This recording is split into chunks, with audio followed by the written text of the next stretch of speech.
First of all thanks to all of you. मेरे 750 subscribers complete हो गए और कहते हैं कि पहले 1000 सब्सक्राइबर्स सबसे ज़्यादा मुश्किल होते हैं और 1000 के बाद 10,000 की जर्नी बहुत आसान रहती है और 10,000 से 1 लाख उससे भी ज़्यादा आसान जर्नी रहती है। सो थैंक्स अ लॉट कि मेरे सारे 700 सब्सक्राइबर्स आप लोगों की बदौलत कंप्लीट हो चुके हैं। अब आते हैं मेरे वीडियो पे। देखिए, लोग मुझसे पूछते हैं कि सर आप अपना अगला दिन प्लान कैसे करते हैं, मतलब आप क्या क्या चीज़ें ऐसे देख के रखते हैं, क्या चीज़ें डिसाइड करते हैं, क्या चीज़ें सोच के बैठे रहते हैं कि कल आपको कैसे ट्रेड करना है, क्यों ट्रेड करना है, किस तरह से ट्रेड करना है। मैंने बहुत सारी वीडियोस में देखा है, बहुत सारे लोगों को देखा है कि वो प्लान तो कुछ करते हैं लेकिन मोस्ट ऑफ द टाइम वैसे ट्रेड वो कर ही नहीं पाते हैं। बहुत रेयर केस में लोग वैसे ट्रेड करते हैं, पर फिर भी वो रोज़ डेली एनालिसिस वीडियोस बनाते हैं कि हाँ आपको ऐसे ट्रेड करना चाहिए, ऐसे करना चाहिए, ऐसे करना चाहिए। बट कितनी बार ऐसा हुआ है कि लोगों ने ऐसा प्लान किया, ट्रेड एकदम वैसा ही हुआ और वैसे ही आपने ट्रेड कर लिया? जी नहीं। As an intraday trader mostly आपके ट्रेड्स जो है दिन के बीच में डिसाइड होते हैं, दिन के बीच में सेटअप्स बनते हैं, तब जाके आप ट्रेड्स लेते हैं। आप एक दिन पहले से डिसाइड करके नहीं बैठे रह सकते कि आपको ट्रेड लेना क्या है। तो आखिर लोग कुछ तो प्लान करते होंगे ना, मतलब कल का दिन है भाई, बड़ा दिन है, कुछ तो चीज़ें दिमाग में चलती रहनी चाहिए ना हमारे। जी हाँ। तो आइए मैं आपको इस वीडियो में बताता हूँ कि एज अ ट्रेडर मैं क्या क्या सोच के अपने ट्रेड्स लेता हूँ, क्या क्या मेरे दिमाग में अगले दिन के लिए चलता रहता है, क्या क्या चीज़ें मैं ऑब्जर्व करके बैठे रहता हूँ और क्या क्या चीज़ें मार्केट के टाइम पे मुझे देख के ट्रेड लेनी रहती हैं। मिलते हैं आपसे स्क्रीन पर। एक और इम्पॉर्टेंट अनाउंसमेंट, अगर आपको ट्रेडिंग से रिलेटेड कोई भी वीडियो चाहिए, किसी भी टॉपिक पर वीडियो चाहिए, तो बस आप मेरे नीचे कमेंट बॉक्स में कमेंट कीजिए, मैं उस टॉपिक पे 2 दिन में वीडियो बना दूंगा। जी हाँ, सिर्फ 2 दिन में। या तो मैं एक शॉर्ट बना के डाल दूंगा या तो मैं एक वीडियो बना के डाल दूंगा, क्योंकि मुझे ट्रेडिंग में ऑलमोस्ट 4 ईयर का एक्सपीरियंस है। आप ट्रेडिंग से रिलेटेड मुझसे कोई भी सवाल पूछ लीजिए, चाहे वो साइकोलॉजी से रिलेटेड हो, चाहे money management, risk management, trading psychology system, trading system कैसे बनाना, ट्रेडिंग सेटअप्स कैसे फॉर्म करने, एटसेट्रा, जैसी कोई भी चीज़ का आपको अगर जवाब चाहिए तो आप बस नीचे कमेंट बॉक्स में जाइए, कमेंट कीजिए और मैं आपके लिए वो वीडियो 2 दिन में अपलोड करूंगा। साथ में आपके कमेंट का रिप्लाई करते हुए उस वीडियो का लिंक भी दे दूंगा। अगर अच्छा लगा तो प्लीज़ वीडियो को लाइक कीजिए। मिलते हैं आपसे स्क्रीन पर। देखिए, क्योंकि कल का दिन मंडे है तो मुझे सबसे पहले बैंक निफ्टी या निफ्टी के वीकली चार्ट्स पर ध्यान देना होगा। ठीक है, मैं सिर्फ बैंक निफ्टी और निफ्टी ट्रेड करता हूँ तो मुझे इससे ज़्यादा ध्यान देने की ज़रूरत नहीं है। कुछ स्टॉक्स वगैरह हाँ, maybe HDFC bank, ICICI bank, IndusInd bank, इन सब चीज़ों पर कभी कभी नज़र डाल जाती है, पर ऐसे मोस्टली मैं सिर्फ बैंक निफ्टी और निफ्टी के चार्ट्स पे ध्यान देता हूँ। तो जैसे फिलहाल आप देख पा रहे होंगे, पहले निफ्टी से शुरू करते हैं क्योंकि ऑब्वियसली वो मेन है। साफ साफ वीकली चार्ट पे निफ्टी में एक inverted head and shoulders pattern दिख रहा है। ये देखिए, ये वैसे तो देखा जाए तो एक तरह का ब्रेकआउट हो चुका है ऑलरेडी। अगर आप देख पा रहे होंगे तो यहाँ पे लगभग एक ट्रेंड लाइन का ब्रेकआउट हो भी चुका है, बट स्टिल हम कंसिडर करेंगे उसे। मतलब ये देखिए, कुछ यहाँ पे एक ट्रेंड लाइन का ब्रेकआउट हो चुका है ऑलरेडी, बट सिंस ये एरिया रेजिस्टेंस है, ये भी रेजिस्टेंस है, ये भी रेजिस्टेंस है, हम मानेंगे कि हाँ अभी जाके ये ब्रेकआउट करने की कोशिश कर सकता है इस हफ्ते में। बट साथ ही में हम एक और चीज़ ध्यान देनी है कि ये 4 हफ्ते से कंटिन्यूसली मूव कर रहा है। ठीक है, तो ये चीज़ हमें दिमाग में कहीं ना कहीं बैठा के रखनी पड़ेगी कि हो सकता है मार्केट साइडवेज चला जाए, हो सकता है बैंक निफ्टी इसको खींच के लेके चला जाए। अब उसके बाद से हम इसके लोअर टाइम फ्रेम्स पे आते हैं। देखिए, पहले वीकली हो गया, उसके बाद से हम इसके लोअर टाइम फ्रेम्स पे आएंगे, जैसे कि डेली 15 मिनट्स, आर्ली, ऐसा। ठीक है, डेली टाइम फ्रेम पे हमें कुछ खास नहीं दिख रहा है, वही इन्वर्टेड हेड एंड शोल्डर्स का ब्रेकआउट दिख रहा है। ये देखिए, ट्रेंड लाइन प्यारी सी बन रही है। ठीक है, ये इन्वर्टेड हेड एंड शोल्डर्स का ब्रेकआउट दिख रहा है और ये यहाँ पे आके थोड़े दिन हॉल्ट भी कर चुका है। हाँ, जो कि हमारे लिए अच्छी बात है। एज अ ट्रेडर हम चाहते हैं कि हमें मोमेंटम थोड़ा सा अच्छा मिले।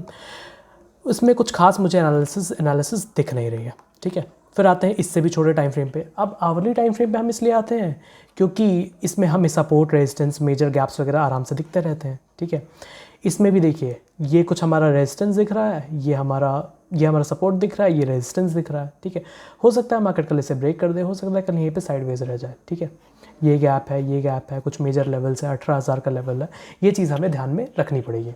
अब उसके बाद से हम आते हैं अपने बैंक निफ्टी पे। देखिए, ये सब जानने के बाद से, जैसे ये 15 मिनट पे क्या कर रहा है, आवरली टाइम फ्रेम पे क्या कर रहा है, वीकली पे क्या कर रहा है, हमें एक मेजर ट्रेंड का आइडिया हो जाता है। ट्रेड हम कभी एक दिन पहले डिसाइड करके नहीं कर सकते। अब जैसे मान लीजिए मार्केट कल यहाँ पे खुल गया, आपकी क्या एनालिसिस रह जाएगी कि आप यहाँ पे क्या सोच के फिर आप ट्रेड करेंगे। अगर आप आज सोच के बैठे रहेंगे तो आपको most of the trades market hours में सोच समझ के लेने पड़ेंगे। लाइव मार्केट में अपने सेटअप बनने के हिसाब से ट्रेड लेना पड़ेगा और कोई आपके पास तरीका नहीं है। खैर, फिलहाल हम बैंक निफ्टी पे आते हैं। बैंक निफ्टी कुछ हमें दिख रहा है क्या? पहले वीकली पे आते हैं।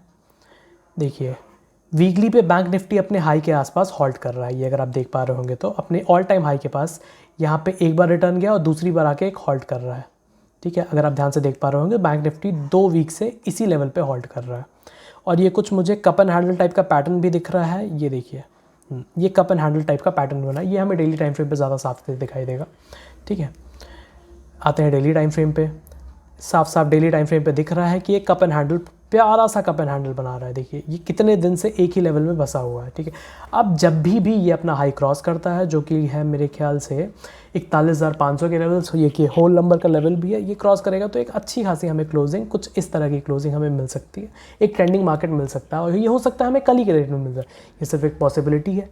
कल के दिन मंडे है, मंडे एक ट्रेंडिंग मार्केट हो सकता है। तो मैं और क्या चीज़ें मैं देखता हूँ, देखिए पहले मैंने ये देख लिया कि मार्केट का मेजर ट्रेंड क्या है, ठीक है। ये सारे पॉइंट्स आप नोट कर लीजिएगा, मेजर ट्रेंड क्या है, ठीक है। फिर मैं ध्यान देता हूँ कल का दिन कौन सा है, कल क्या मंडे है, कल क्या ट्यूसडे है, वेडनेसडे है, थर्सडे है, फ्राइडे है। क्योंकि मंडे, ट्यूसडे और फ्राइडे को हाँ हमें एक ट्रेंडिंग मार्केट देखने को मिल सकता है, ठीक है। मोस्टली मंडे को अगर गैप अप या गैप डाउन हुआ तो हमें एक काइंड ऑफ ट्रेंडिंग मार्केट देखने को मिल सकता है। अब इससे मैं क्या डिसाइड करूंगा, अगर कल मुझे ट्रेंडिंग मार्केट मिल रहा है तो हो सकता है कि मैं हर 15 मिनट पे अगर इनसाइड कैंडल बना रहा है तो उस पर मैं क्वांटिटी ऐड करूं, ठीक है, क्योंकि मुझे एक बड़ा ट्रेंड कैप्चर करने को अपनी फुल क्वांटिटी में मिलेगा, ठीक है। रिस्क मैनेजमेंट हमेशा मेरा वही मेंटेन रहेगा, याद रखिएगा, ठीक है। या फिर हो सकता है कि मैं पुल बैक पे कुछ क्वांटिटी ऐड करूँ, पोल एंड फ्लैग के ब्रेकआउट पे कुछ क्वांटिटी ऐड करूँ, क्योंकि मेरे दिमाग में ये पहले से चल रहा है कल मंडे है, मंडे एक ट्रेंडिंग डे रह सकता है। आप चाहे तो बैक टेस्ट कर सकते हैं, ये most of the time Monday एक ट्रेंडिंग डे, गैप के बाद तो बिल्कुल मिल सकता है, ठीक है। बट सबसे मेजर चीज़ मैं क्या डिसाइड करके अगले दिन के लिए प्लान करता हूँ, वो है कि कल के दिन मेरा मैक्स रिस्क पर डे कितना रहेगा। आप समझ पा रहे हैं, मतलब 10,000 या 15,000 अगर मैंने कल के दिन के लिए डिसाइड कर लिया है कि मेरा मैक्स रिस्क पर डे है, तो इस पे मुझे कंप्यूटर अपना क्लोज करना है, चाहे हो जाए। क्यों मैंने डिसाइड किया है, इतने साल ट्रेडिंग करने के बाद भी क्यों मैंने डिसाइड किया है कि मुझे max risk per day follow करना है। देखिए आप भले कॉन्फिडेंट हैं अपने आप को लेके कि हाँ आप बहुत अच्छे ट्रेडर हैं, आप बहुत अच्छे से ट्रेडिंग कर सकते हैं, आपके दिमाग पे पूरा कंट्रोल है, लेकिन क्या पता उस दिन आपका मूड किसी और रीज़न से ख़राब हो, क्या पता उस दिन आपका कॉन्फिडेंस ज़्यादा बढ़ा हो, क्या पता उस दिन आपका कॉन्फिडेंस डाउन हो, क्या पता एक बड़ा प्रॉफिट आपके कॉन्फिडेंस के साथ खेल रहा हो, क्या पता एक बड़ा लॉस आपकी कॉन्फिडेंस की धज्जियाँ उड़ा रहा हो। देखिए ट्रेडिंग की सबसे बड़ी बीमारी ही ये है कि हम बड़े प्रॉफिट से भी हम दिक्कत है, हम ओवर कॉन्फिडेंट हो जाएंगे, हमारा ट्रेडिंग में फिर लॉस होगा। छोटे अगर हमारा बड़ा लॉस होता है तो हम अंडर कॉन्फिडेंट रहेंगे, अगले दिन रिकवर करने की कोशिश करेंगे तो भी हमें दिक्कत होगी। हो सकता है कि हमारे घर पे कुछ दिक्कतें चल रही हो, या फिर कोई प्रॉब्लम हो, कोई मेंटल इश्यूज़ हो, किसी से ब्रेकअप हुआ हो, कुछ भी दिक्कत हो ऐसी, मतलब एज ऑब्वियसली, ठीक है। तो हो सकता है उसकी वजह से हमारा दिमाग ख़राब हो, बट हम कॉन्शियसली उस चीज़ पे ध्यान नहीं दे पा रहे हो सकता है कि कुछ फैमिली इश्यूज़ हो, उससे हमारा दिमाग ख़राब हो सकता है कुछ और इश्यूज़ हो, दुनिया भर के कुछ भी इश्यूज़ हो, ठीक है। तो इन सब दिनों पे आपको क्या बचाएगा, आप मार्केट क्लोज होने के बाद फिर आपको याद आएगा अरे यार इतना बड़ा लॉस हो गया, इतना बड़ा तो लॉस नहीं होना चाहिए था।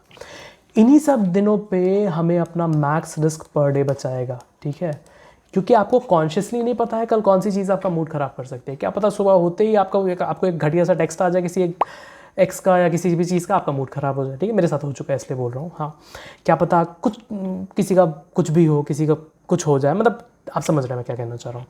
उस दिन हमें मैक्स रिस्क पर डे बचाएगा, ठीक है। हमें जिस दिन मार्केट हमारा साथ ना दे रहा हो, मार्केट अचानक से ऊपर नीचे बहुत ज़्यादा वोलेटाइल हो, कोई FBI की मीटिंग हो, ये हो वो हो, उस दिन हमें मार्केट बचाएगा। इन सब दिनों से बचने के लिए हमें max risk per day follow करना है, ठीक है।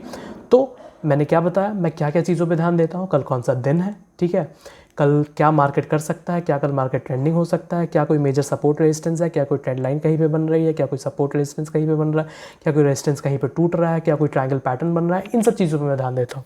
बाकी ट्रेडिंग मोस्टली मेरी मार्केट को और एट द स्पॉट सिचुएशन देख के होती है कि मार्केट क्या करने की कोशिश कर रहा है, ठीक है। और सबसे इंपॉर्टेंट, मेरा मैक्स रिस्क पर डे हमेशा डिसाइडेड रहता है कि हाँ इतना हो जाएगा तो मैं ट्रेड से निकल जाऊँगा, क्योंकि मार्केट हमेशा रहने वाला है, मैं रहूँ या ना रहूँ। आई होप आपको मज़ा आया होगा, आई होप आपको कुछ सीखने को मिला होगा। मिलते हैं आपसे आउटरो की वीडियो में।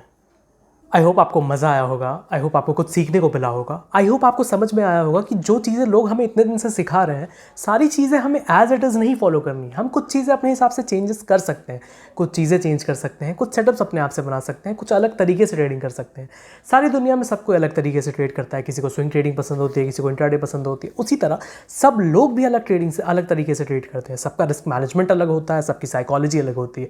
क्यों सब लोग एक ही तरह के वीडियोज़ देख के एक ही तरह से ट्रेडिंग करें? जी नहीं।